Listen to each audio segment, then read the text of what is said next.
I'd like to acknowledge that I'm on Djadjawurung country. I'd like to say that Goldfields Library Corporation acknowledges the traditional owners and custodians of the land and waterways of our region. We recognise their living cultures and ongoing connection to country. We pay respect to any elders past and present and pass on that respect to elders from other regions who may be watching. Now, we all recognise that climate change is possibly the biggest topic of our lifetimes, even if it doesn't feel like it with the disruption that's happened this year. And some things might feel a little bit bigger, but climate change is still probably the most important thing happening in the political, economic, and just future-looking spheres. And it's not solved yet. But I have 4 amazing young people with me who are looking to do their part to do at least a little bit to solving it. Some of them have already made some amazing progress in different areas. So just to give you the briefest of introductions, and then I'll let the young people jump in. At the moment, we've only got 3 of them with us. So we have Jem Mckenzie, who's a youth counsellor on Bendigo Youth Council. She's a passionate voice for young people on lots of social issues, including climate change. I've got Harley Douglas, who's a Jara man working in the field of land management. Harley's worked on several projects around sustainable land management and reconnecting traditional owners with the land.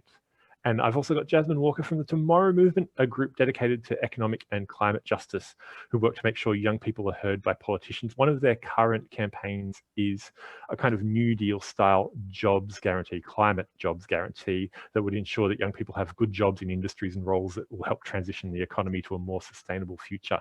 So welcome everyone, especially our panelists, and thank you for being here. So having said all that, how about we start with you, Jem? Do you want to tell us a little bit about yourself and what your interest in this area is? Absolutely. Thanks, Stuart. For me, I'm on the Bendigo Youth Council, as was previously said, but I'm also someone that loves our planet, thinks that the future is brighter if we look after it. And I'm just quite passionate about making sure that we use what we've got in the world and also look after what we've got in the world, because I think that the world is a gift and we may as well treat it as such. And it's got such a beautiful, beautiful natural landscape and natural phenomenon that you can't replicate. So I'm someone that's very, very passionate in that field, but also very passionate about having young people being heard, being included without being tokenistic, and also ensuring that the youth voice is reflected in the changes and the actions that come out of the climate movement. Awesome, thank you for that. And Harley, do you want to tell us a bit about yourself? Yeah, of course. Thanks, Stuart. I'm Harley Douglas, project manager with Dja Dja Enterprises, the business arm of the Djadjawurung Clan's Aboriginal Corporation. Always good to define that early on, otherwise no one knows where I work. So yeah, I've worked with Dja for a little over 3 years now.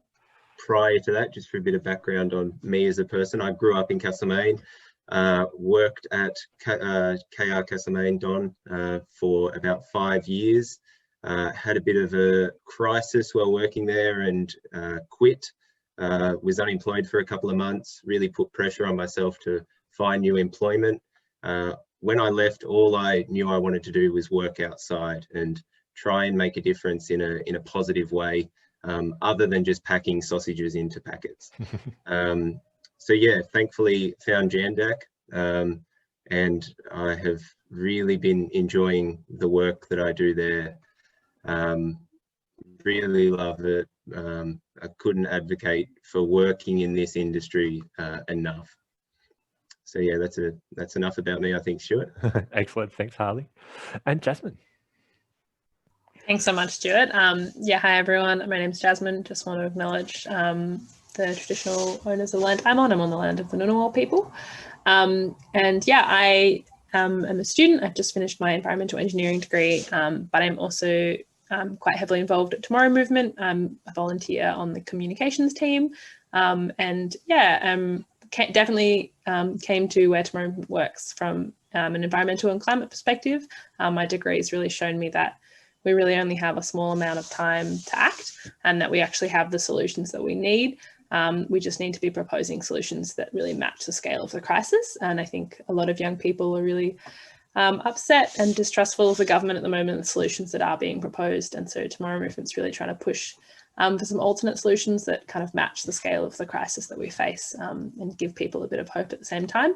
And also not only propose climate solutions, but propose solutions that, yeah, tackle economic injustice as well. Excellent. Thank you very much, everybody. So I'm going to start throwing you big philosophical questions now.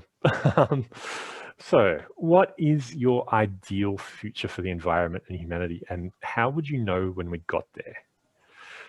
Do you have a goal in mind, and or you're at the stage of we just have to start chipping away at this, we don't even know how to, what we're progressing towards? And feel free to jump in at any time on anybody. I think I can go first on this. Yeah, Jem, did you want to take it? No, you go first. Yeah, I find I get a lot of my hope. It's very relevant that it's a library event from reading and from like lots of futuristic science fiction books. But like to talk like specifics, I think it looks a lot like human existence operating kind of in harmony with nature, and that's like very broad strokes. What does that mean? But I think yeah, really being able to have sustainable sourced materials for everything that we use, and like not be pumping more CO2. I think for me, it's the day that we've stopped pumping CO2 into the atmosphere, and the day that we've kind of returned back to that 350 parts per million and even started to get lower down to it. That's like kind of the baseline where I see that's like a future that I want to live in. It's not like my dream future, but that's definitely like, I think, the goal that I'm working towards. What about you, Jem or Harley? Yeah, I think improving people's connection with nature. It's no good having the nature and preserving it if people aren't enjoying the space and caring for it in a meaningful way. So I'm not entirely sure how you would measure that in a success type way into the future, but I think it's a really broad goal, trying to connect community with nature. Having people interact with those spaces is what I think is the most important part of having these spaces. Obviously, the great things they do for capturing carbon and providing habitat for animals and plant life, and we all know that areas with higher vegetation also has higher rainfall. So I think we really need to protect the forests and also interact with them. Awesome. And Okay. Jem? Oh, Oh, sorry. I'm in both agreements with Jasmine and Harley in this sense, but also I think for me, I guess a smaller step would be everyone doing sustainability imperfectly, in the sense that a lot more people, they look at climate change, they look at issues with the environment, and it looks like a too big problem to tackle. And it looks like this kind of big issue that you don't have an impact on.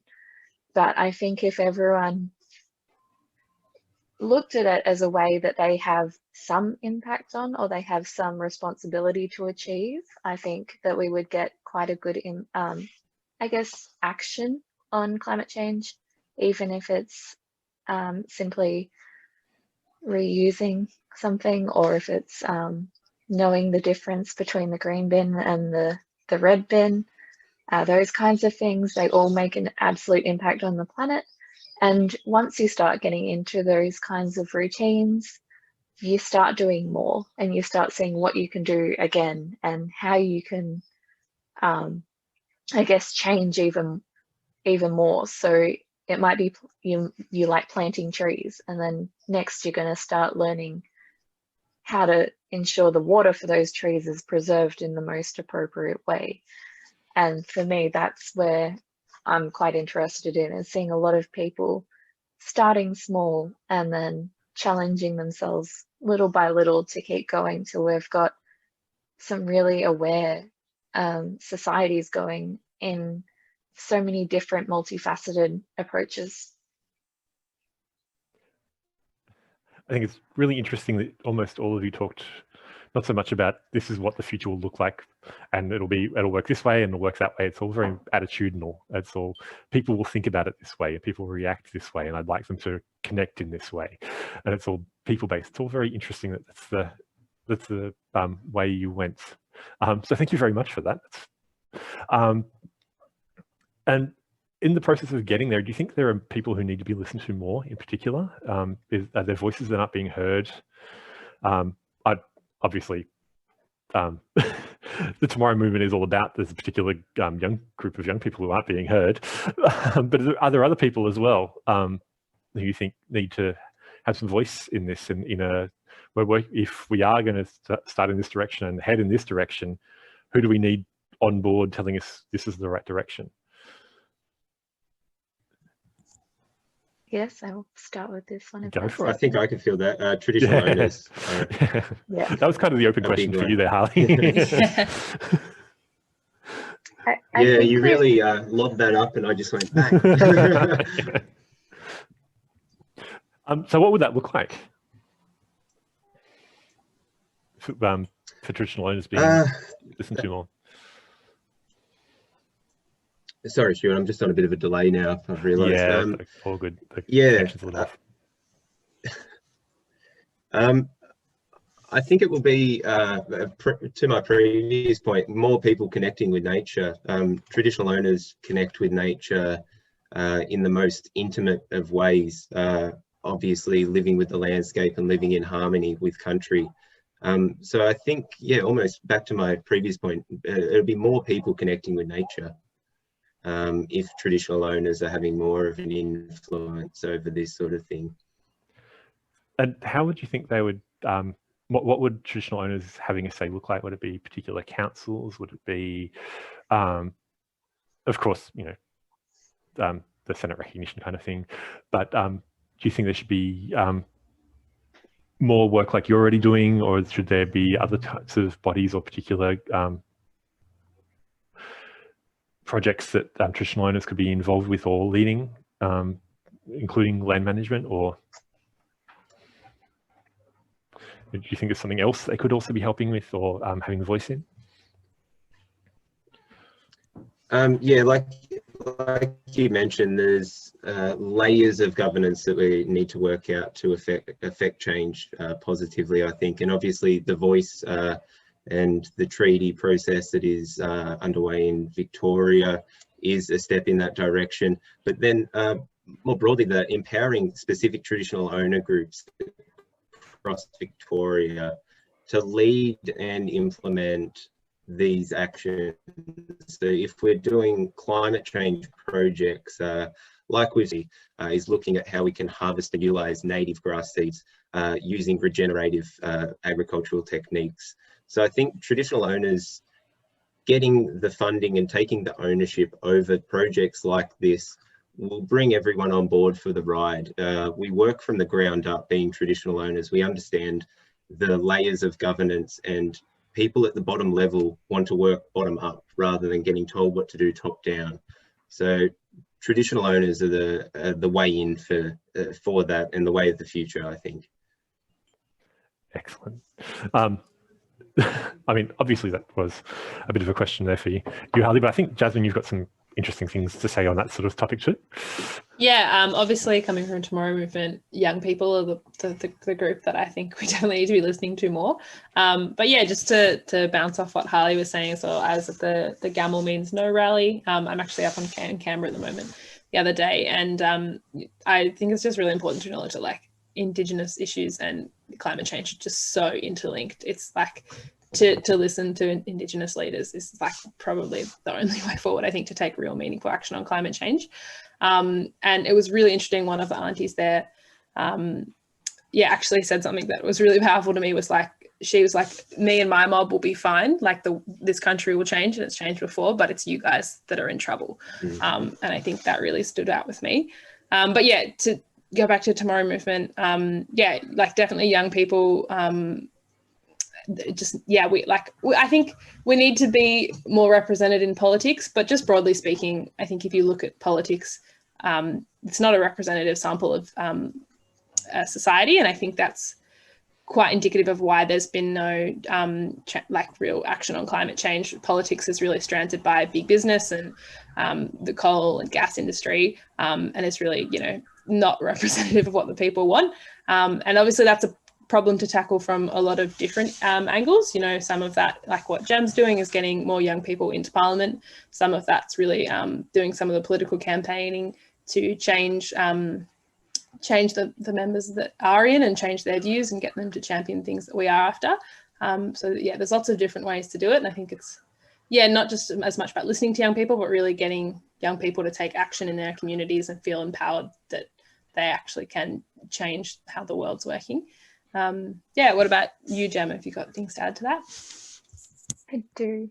I think, you know, both Harley and Jasmine do kind of highlight lots of things that I was going to mention as well, but I think it comes down to privilege and social sustainability. And at the moment, our systems in government and in areas of governance, they're not reflective of the society as a whole. And so they are focusing on things like the next 4 years till they get elected, when they should be really looking at the next 50 years and looking at how it impacts the people that are currently here and the people that will come here and the people that have been.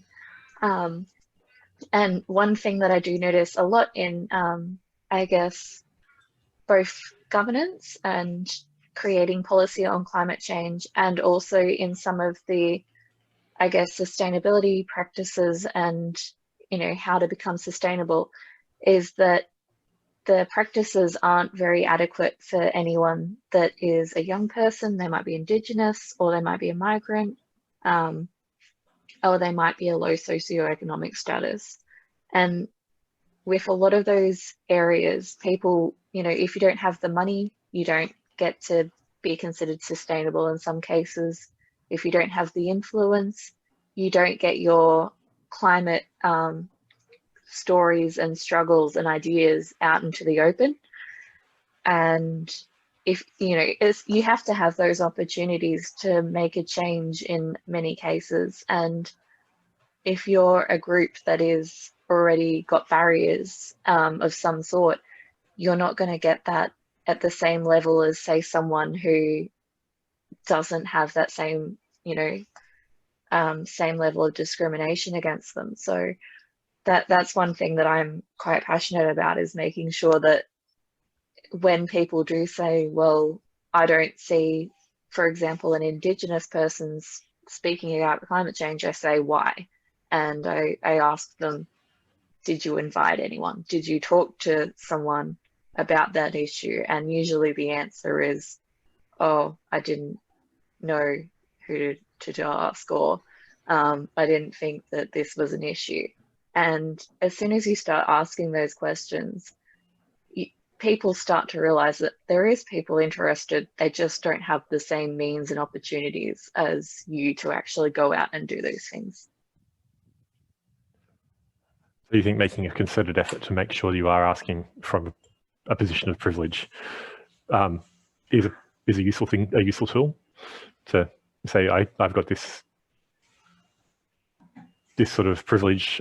I'm organising an event, or I'm setting up a protest, or how can I, and then making a conscious effort to ask people from different groups to, can you come and speak? Can you come and help? Is a useful thing to be doing then. Awesome, good, because I think that's what we're doing. I hope.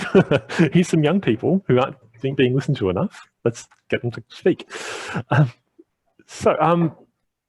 Now,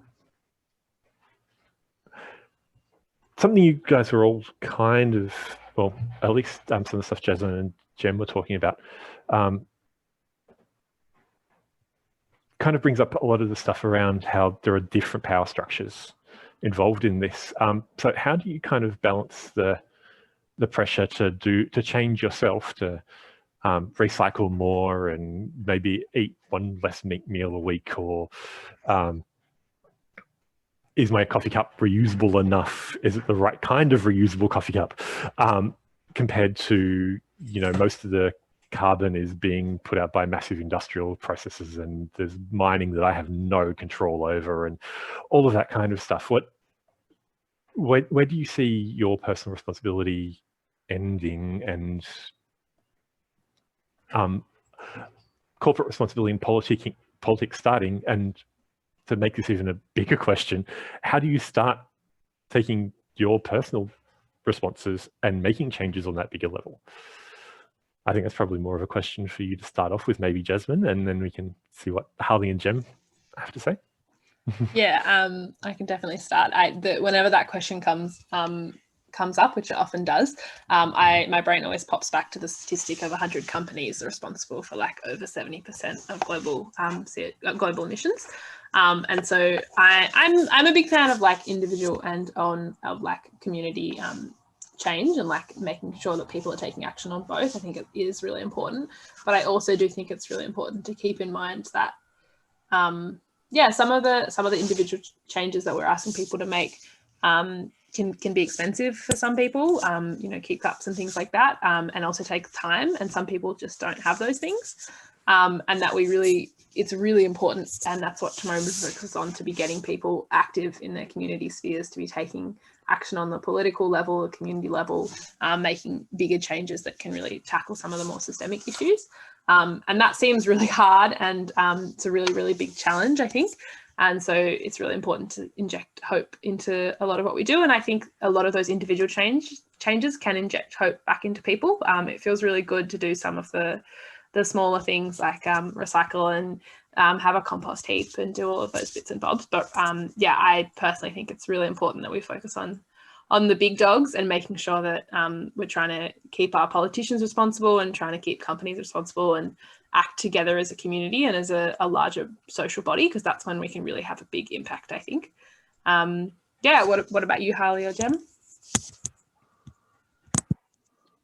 Yeah, I think we have to make that change on an individual level, otherwise it will drive us insane because of the lack of action that is happening at a federal level, and at a business and company corporation level as well.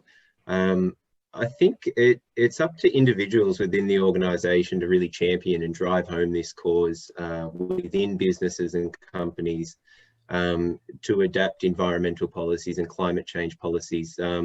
I know one thing that the government is starting to do is that their fleet vehicles are hybrids, or at least electrics. I think all companies should be doing that, particularly the ones that have the money to be able to do that. Obviously, I think Jem touched on that earlier, economically, some people just can't do that, but there needs to be people setting that standard and pushing the envelope, and you know, setting targets, and not only aiming to achieve those targets, but going beyond those, not because you're obliged to or obligated, but because you should and can. So yeah, I think that's a really big thing, is climate change policies and adapting those, but it's up to individuals within those businesses to really drive that home. As I've mentioned, from the ground up, not the top down. We're never going to get action from the top down. We're going to work from the ground up. Awesome. Yeah, I mean, it's interesting the way you both say that just the human starting point has impacts on a broader level in itself, even if it's not that actual political change. It will have some filter through. That's a very interesting perspective that I hadn't thought about. And Jem?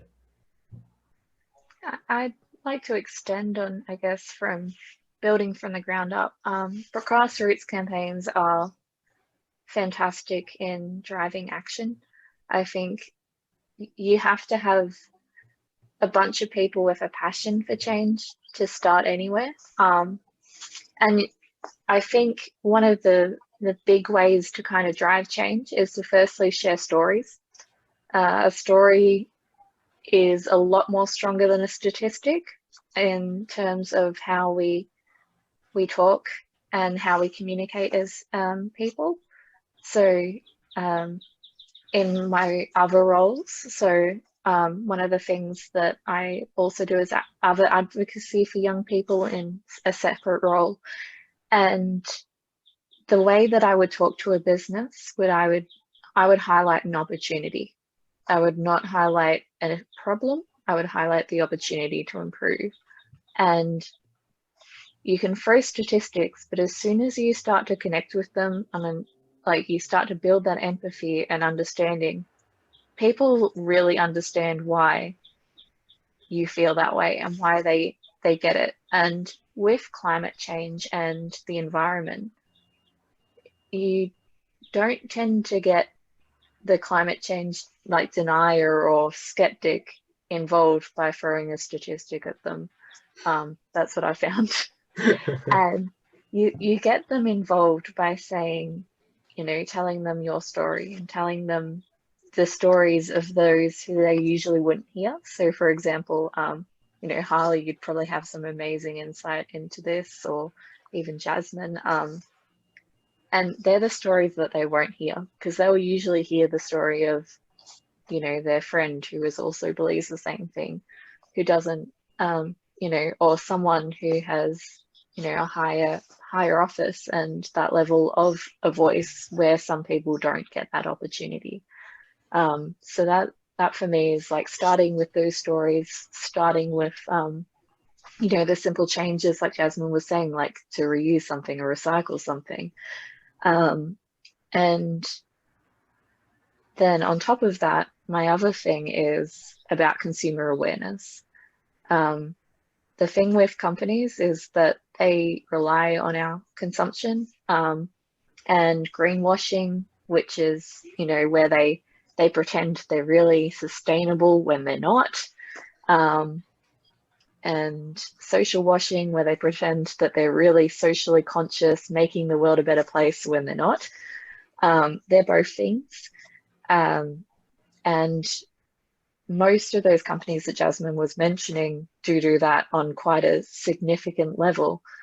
And for me, it's about raising awareness to people that those companies do that, and that by not buying their product, or, you know, by switching to an alternative, if possible, is, you know, that's an option that also drives that small change, that small little bit to make them have to, you know, if they have to keep greenwashing, something's going to have to change after a while, or you know, something's got to give if enough people are on board with that movement. So that's something, yeah, I think needs to happen a little bit more often.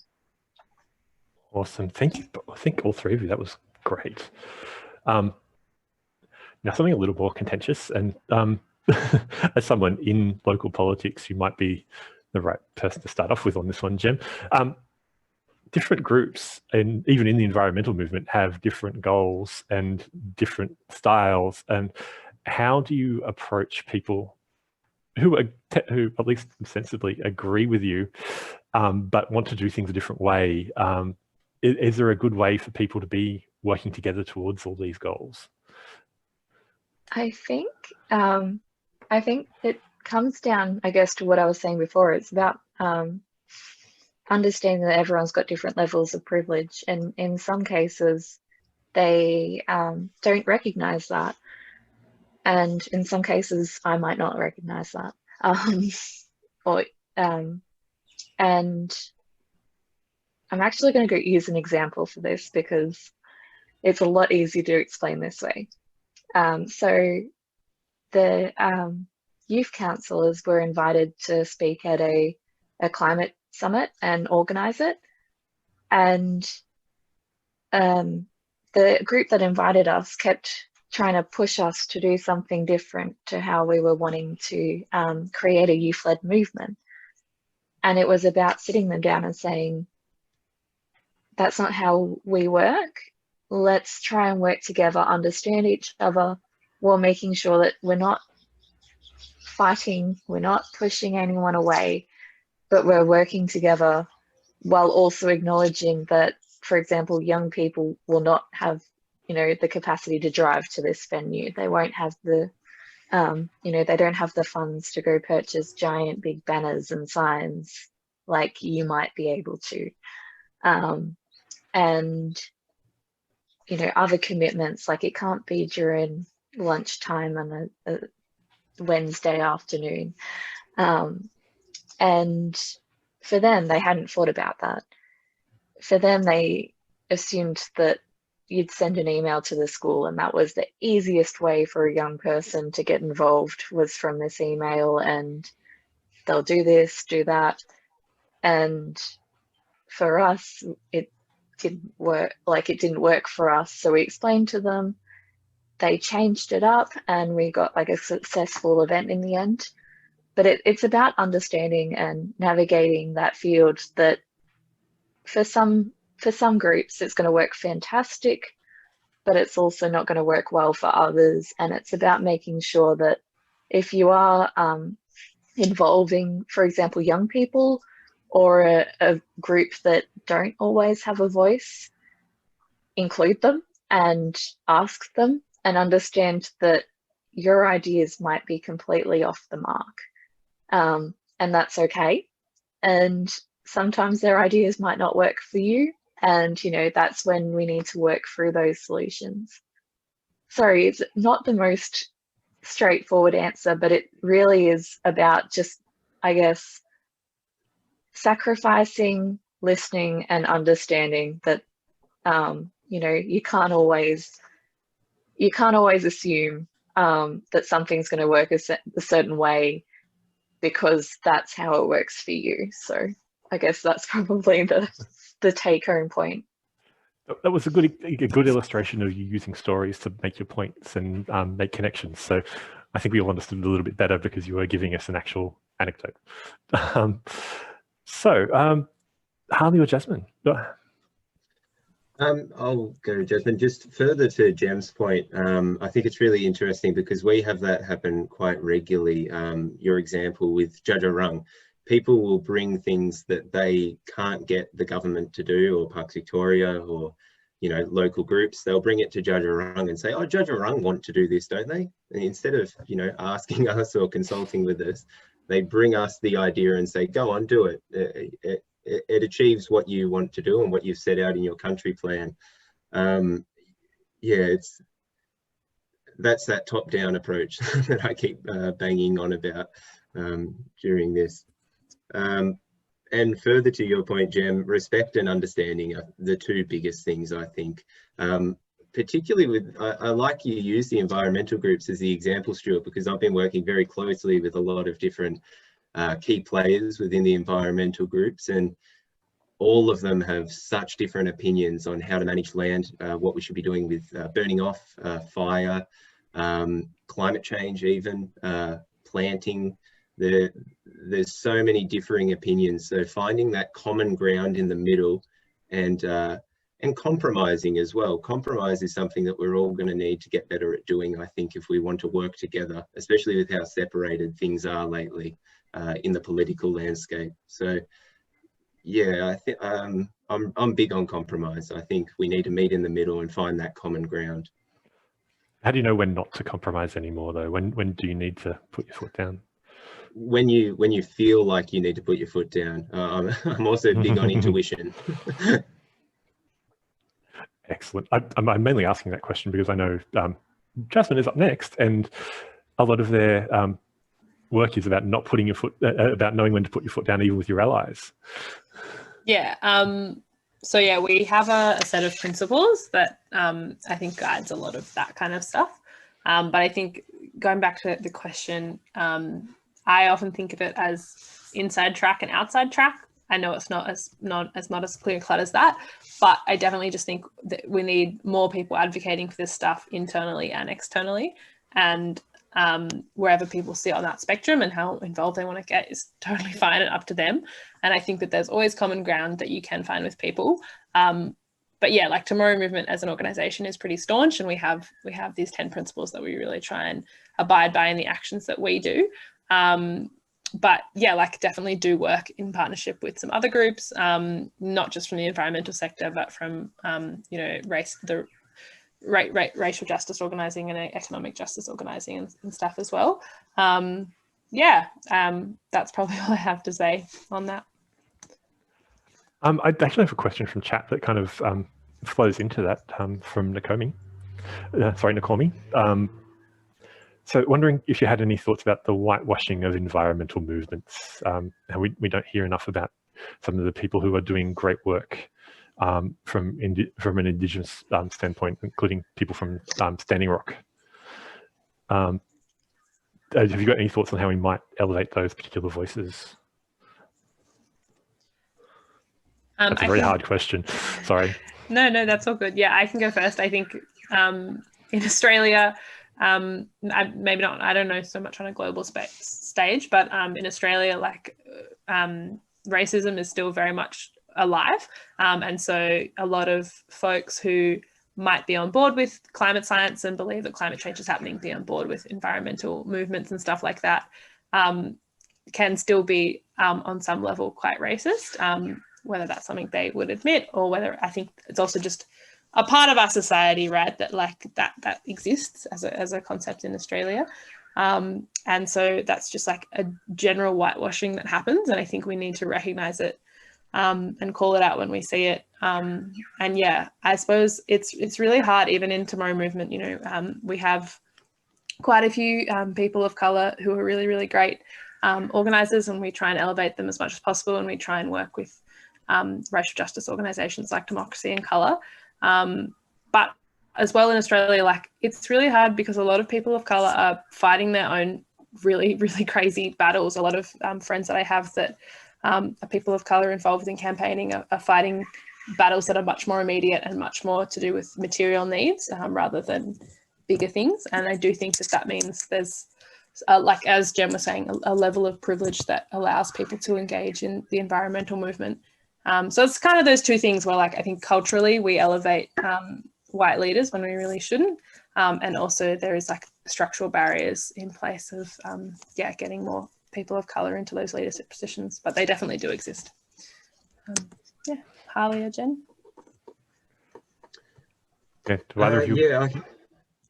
Sorry, Stuart. I can think of the Adani example and the Wangan and Djadjawurung traditional owners there, and Adrian, the front man of that movement, who's really standing up to Adani. Apart from him, I haven't seen any other traditional owner leaders being at the forefront of the battle like that. And as we know, Adani doesn't really get publicised all that much in our papers or media because of vested interest, obviously. So I think a lot of it has to do with that, and particularly with how conservative our media and papers are. I think they control the narrative. They're the ones choosing who are the people at the front of this movement. They selected Greta Thunberg to a degree. So yeah, I think more can be done at a local level to promote and elevate those people, like what Jasmine was saying, where they're having people of colour go and organise these movements to be at the forefront and get that publicity. I think that's a big thing, elevating people up to those platforms to give them the opportunity. And I think that was a really interesting point you made, Jasmine, about how people are more concerned with their immediate surroundings because of that underprivileged lifestyle that they do live. They might not have the opportunity to think about this. They probably don't even give it the time of day, realistically. So yeah, I think that was a really good point as well. Have you got anything to add, Jem? Thanks, Harley. I do. I think you raised that really good point in the sense that, you know, for example, Adani, which has been quite an Indigenous run event, has been, I guess, a lot of that Indigenous representation has been wiped away by the media. Or, you know, when it is used by the media, it's used as a damning trait of these people, which is disgusting. And that's one of the things that I think, you know, it's very difficult to get rid of whitewashing when it is such a white colonialist society that we live in. And in a sense, you're damned if you do, damned if you don't. In the sense that if you don't show, like if you show too many people that of color, everyone claims, you know, you get attacked for that, which is horrible. And it's something the youth council had people kind of get angry over, is having too many people of color, despite the fact that it increases the diversity and voice and understanding.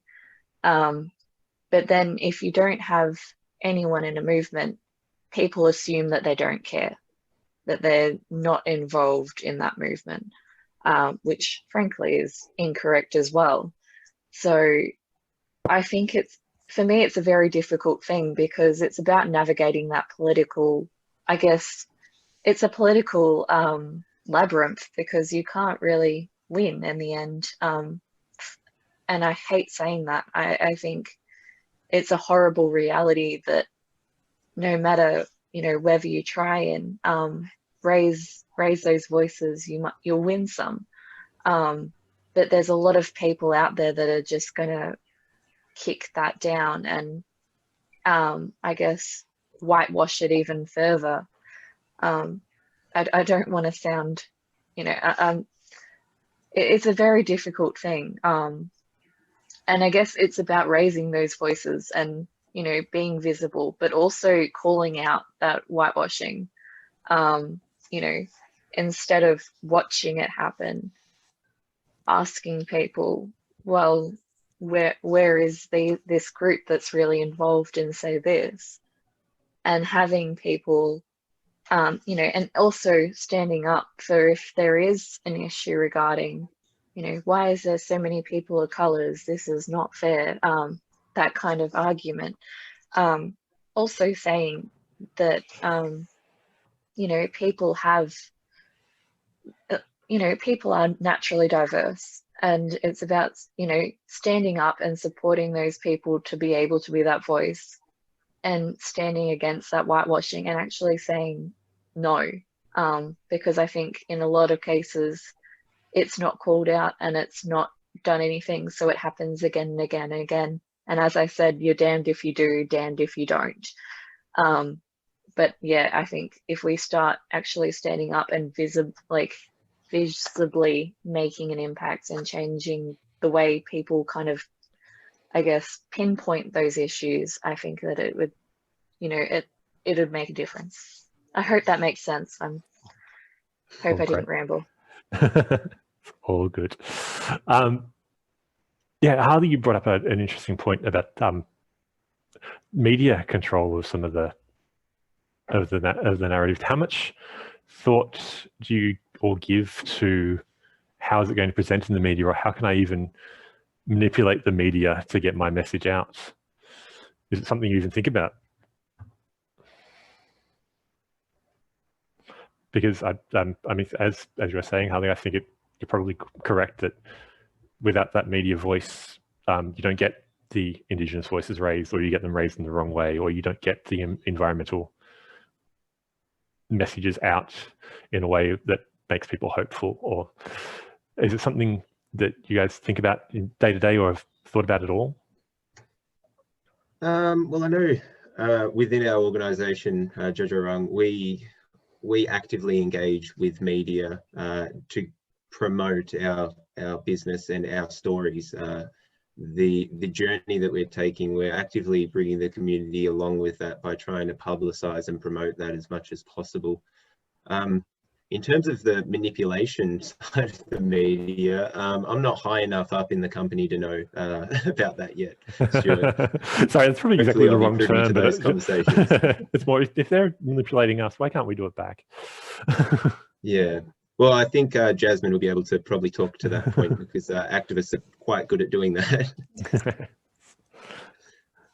Yeah, thank you so much. Sorry, my brain is just, could you repeat the question? My brain is less just, basically, how much thought do you put towards using the media to get your voice out, knowing the way they act and the way they create stories or spin stories, how much do you take that into account, and how much do you try and use it to your advantage? Or yeah, so that's a bad thing. I no. shouldn't say It's that's really bad. I hard. think that's probably something you should be doing. No, there's two big things that have popped into my mind. It's like acknowledging that big corporate media is really captured by some vested interests, and there's a huge monopoly in Australia, and is hugely funded by and like there's very much ties that are problematic with some of the really big media and connections to fossil fuels and stuff. But at Tomorrow Movement, we're like really prioritize like making sure most of our actions are public facing and can really appeal to everyday Australians as much as possible. And so we do have a really big emphasis, and if anyone's been to our website, you would have seen like we're quite staunch in terms of our like branding and making sure everything looks really consistent and uniform, and our messaging is quite on point. And so when we do have actions, we go through and we practice scripts, and we make sure that there's a camera person, and we make sure that these things get captured in a way that looks really professional and looks really appealing and organised, and can't really be taken out of context. And so, after No Turning Back in September, we got some SBS coverage, and we got some junkie coverage, which was really, really good. And like comparing those stories and some stories that we've had come out since then, you can see the messaging is different between the two, but if you are really staunch in how you actually set it up in the first place, there's not that far that the media can really take what you've said, and it's kind of hard for them to take it out of context. So I think that's probably, and I think also, like, I know Harriet's not here, but School Strike for Climate's really good at doing that as well. Like, it's quite hard to misconstrue their message really, really, or like to think badly of them, because they are all just young kids. And so, like, as much as the media will try and skew that as much as possible, as if you can be as staunch in your messaging and like really disciplined, it makes it harder for them. That's probably all I have to say on that. Excellent. Do you have any thoughts on that one, Jem? I think, both Harley and Jasmine have covered it very eloquently, I guess. But one thing I do think is important as well is tapping the people that have a great story, that have a great, experience and tie and passion to the subject, and allowing them to have that opportunity to speak sometimes, because people can listen to me rambling on in multiple articles, but if you have someone that doesn't get to do it every day, they really, they have such a heart and soul, and they really, they want to make a difference. So for me, it's about looking at who else.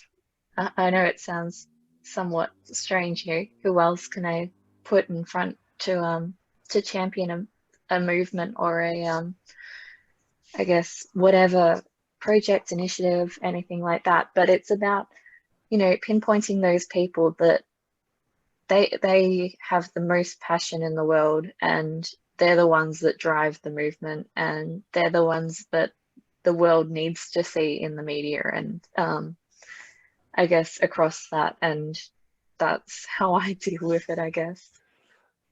And two possibly different interpretations of how to deal with the media, but both awesome. So authenticity and tight control.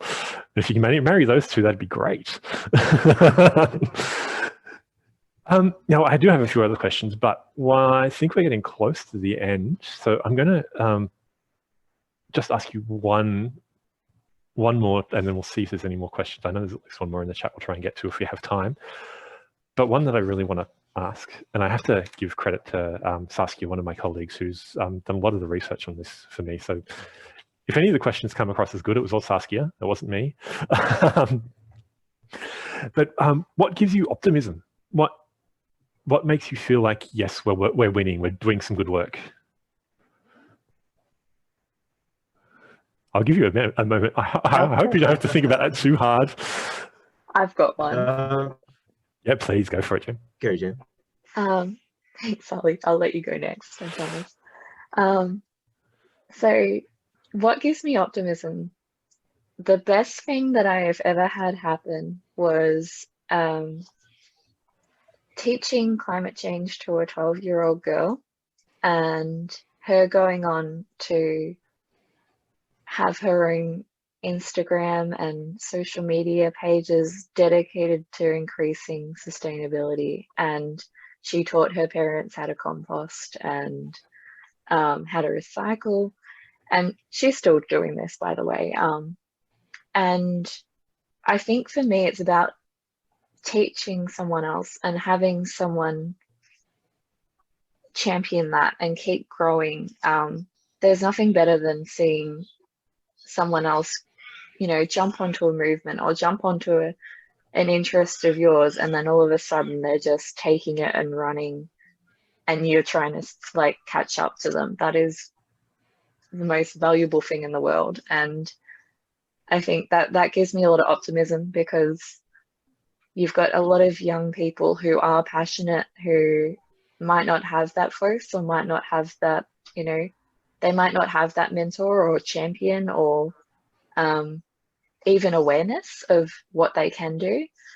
And, you know, if you can push that person and they start, then the future is going to be fine, you know, if they're running it. So I think that for me, that's, you know, one of the best things. And, you know, the fact that there's even young people like, you know, Jasmine, Harley, myself, and everyone that you can't see in this in a movement that's, you know, changing the world and looking after the planet. I think that's such a gorgeous thing to have.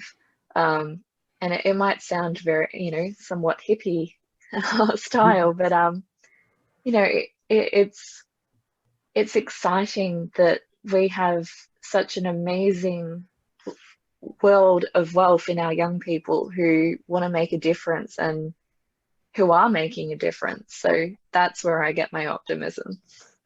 100% agree with you. 100%. That's exactly what I. So Harley, sorry, I think the delay made you were probably faster, but the delay made you sound like you're a little bit behind. So, what gives you optimism? Yeah, I've been trying really hard not to just butt in and talk over people constantly. So, and I've just had your internet connection is unstable pop up on my screen, so that'll happen soon. I'm sorry, guys. I actually got a lot of optimism out of the state budget and some of the stimulus that's been provided towards the environment. There's been a lot of funding that's been announced in regards to the environment, and specifically the Djadjawurrung as well. We have a chunk of money allocated to us out of the state budget too. So, and as we were going through COVID and in the lockdowns, I was really fearful that as we get out of the COVID climate, we're going to move away from funding into the environment, because we're going to be wanting to hold our money close to our chest. And particularly with the bushfires that just happened in summer, there's a lot of money getting thrown around. So to see that getting invested in the environment is really positive for me. I think we're going to take that money and run with it, and hopefully provide some really good outcomes for the environment and people's connection to nature. On a personal level, I think the thing that gives me the most, I'm not sure if you'd call it optimism, but it's more like a dire need to protect things, is being in nature and seeing the animals. I'm such an avid animal lover. Understanding their plight and how stressed they are. The fact that we've cleared that land, deforested it several times, the gold rush has been through, the fact that we still have these animal species hanging on, that gives me hope that we need to protect the last ones remaining. And that will then in turn benefit the climate and the social outcomes of people interacting with it. Excellent. Yeah, I know what you're talking about. I was out for a bushwalk and I saw an antechinus the other day, and my first thought was, well, I need to protect this thing with my life. This tiny little marsupial mouse is the most precious thing in the world. And how about you, Jasmine? Yeah, I sometimes am amazed at how much hope I can be full of in such a world. But yeah, what Harley said was kind of similar to what I was going to say. And I actually went to the South Coast the other day. Well, it's the East Coast if you're in Victoria, I suppose. And yeah, it was just really amazing, and I feel like it's very refreshing and invigorating to see the ocean and see those ecosystems and know that no matter what happens, that'll still be there. Whether it looks a bit different, who knows. And the other big thing for me is like, yeah, young people and people getting involved, and you can see that transformation happen as people learn more and more. And lastly, a little like dorky thing that gives me hope is that Tomorrow Movement actions we often sing, which sounds so dorky, but it's really, really fun to get, you know, a group of 15, 20, 30 young people singing together in a really staunch way. And it's just a really powerful thing, and it's very different to chanting, I think. And that, yeah, I really enjoy it. That gives me a lot of hope. Awesome. Now, if you guys don't mind, we might run a little bit over time because we started a little bit late. Just see if anybody has any questions in the audience. If you guys want to put them in the chat or quickly ask them live, you're allowed. Just remember you are being recorded. Otherwise, I do have one other one in the chat I can ask. No one's being brave.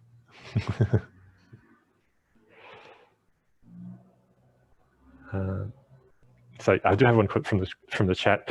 Do you think there are any opportunities from what we've learned from this very, very strange year about collaborative work and weighing up different lives against a big challenge that we can take and then hopefully use as an analogy, use as a guide?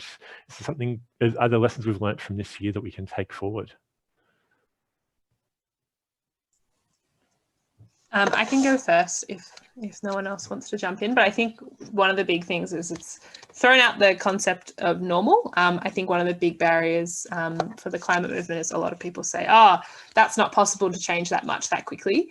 And we've really seen that things can really, really change really quickly, and society can adapt. And, you know, if the government decides to make a policy decision, things actually just can happen overnight if they need to. Yeah, and the other thing I think, which I think was mentioned in the chat, was that, yeah, while work is important and jobs are important, if things need to stop, they can, and like the world does recover, I suppose.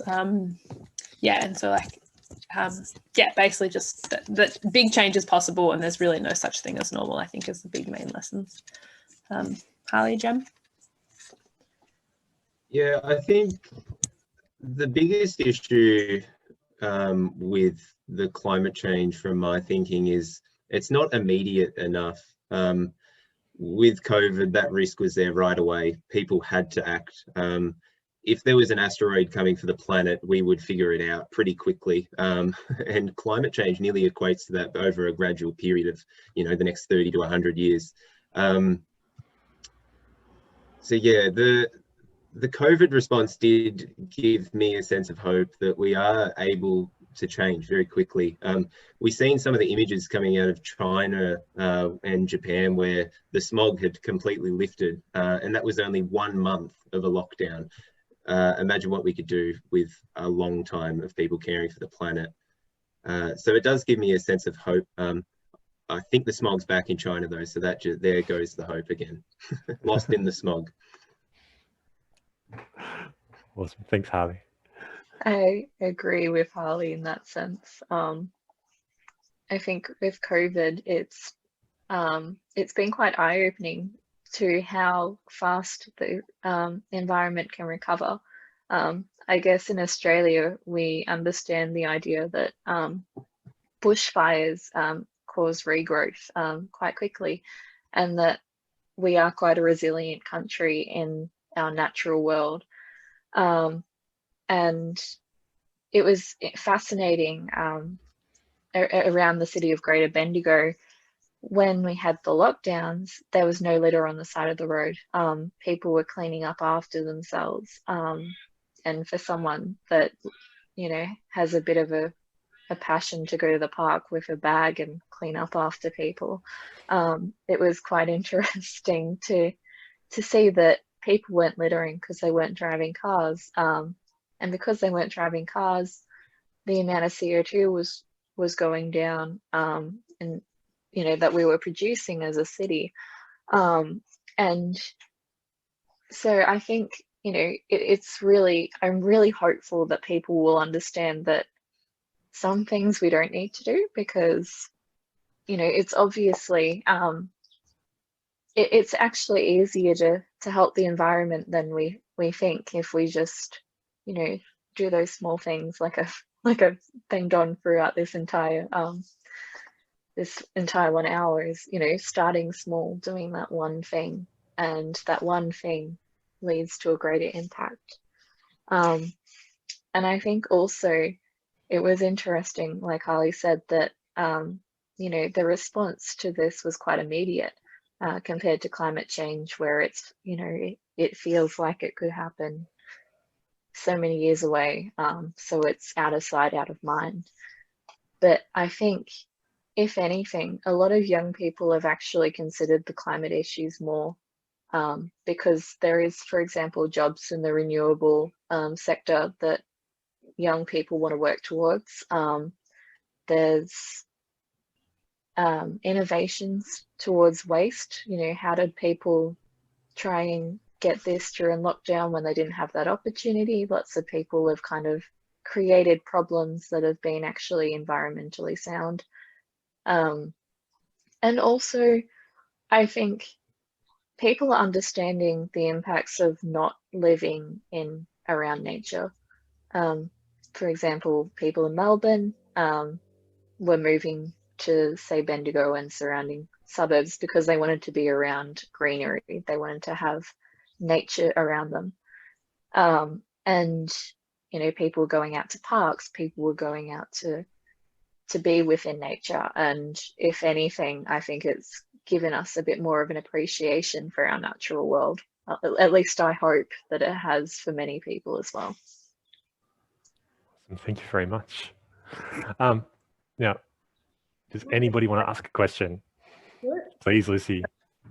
Just super quickly, I have spoken to Harriet during tonight's conversation, and she passes on her sincere apologies. She missed the confirmation communications, and she's actually doing something very exciting, which is that she's in Tasmania at the launch of a documentary that has been following her and some of the other young activists called Wild Things.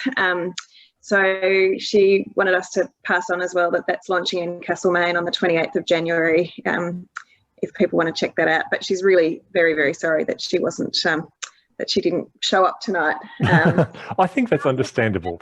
That's a good enough reason. Get a documentary, I think you can do that.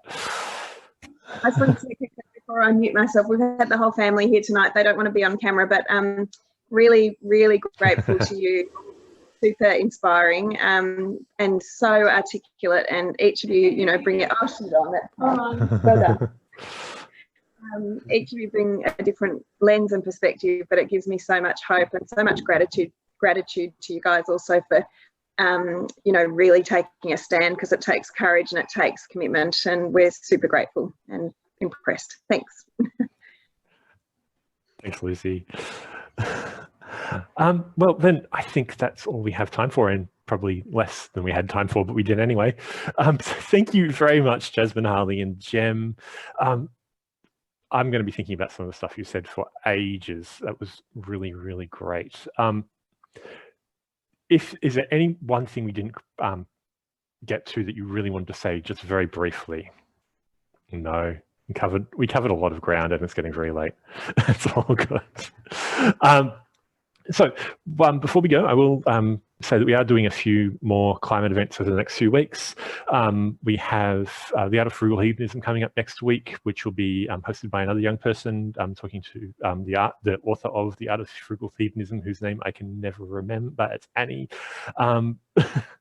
We also have a climate change cartooning, so cartooning for political change event. Check out our Eventbrite for that. Otherwise, thank you everyone for coming to watch, and thank you very much, Jasmine, Harley, and Jem. That you were amazing. As I said, just to echo Jem's sentiments, you give me hope. The fact that there are people like you who are working hard and doing great work. And he raised around. Thank you, Lucy.